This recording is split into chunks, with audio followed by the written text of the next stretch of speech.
In this video, we're going to cover trig differentiation. Now, sin x differentiates to cos x, and the derivative of cos x is negative sin x. So an easy way to remember this is writing out SC, negative S, and negative C, and when we differentiate, we go downwards. So that means sin x differentiates to cos x differentiates to negative sin x, and negative sin x differentiates to negative cos x. And negative cos x differentiates back up to sin x. Now let's look at a harder example. Say we've got differentiate negative cos x plus sin x. So here we're going to differentiate each term individually. So negative cos x we know differentiates up to sin x.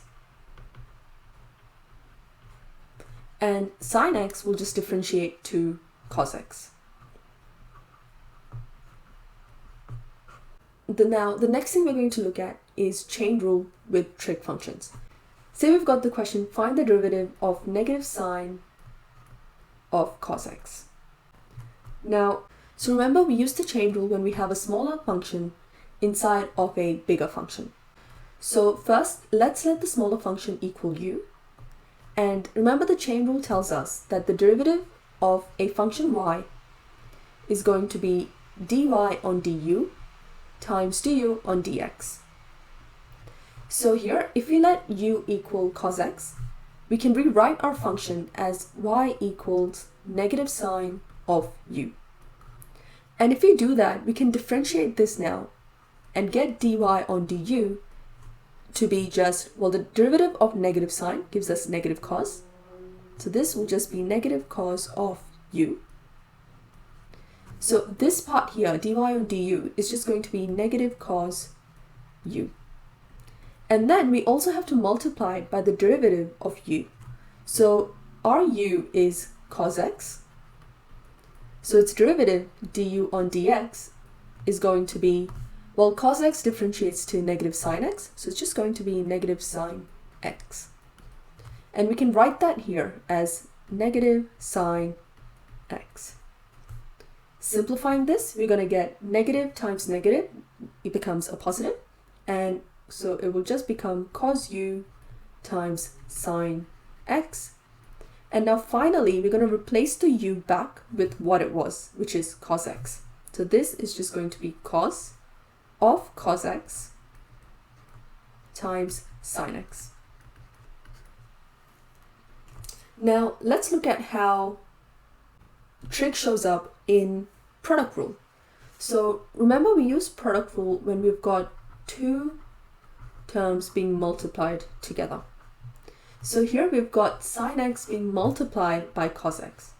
And if that's the case, then we can find its derivative by this formula, which is if y equals u times v, then its derivative is just going to be u dash v plus u v dash.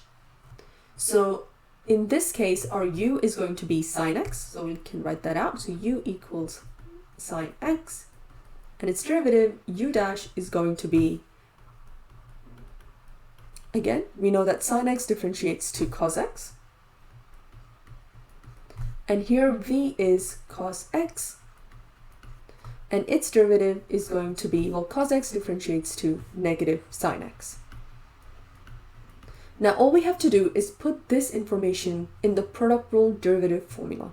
So when we do that, what we get is u dash v, which is cos x times v times cos x, plus u v dash, so sin x times negative sin x.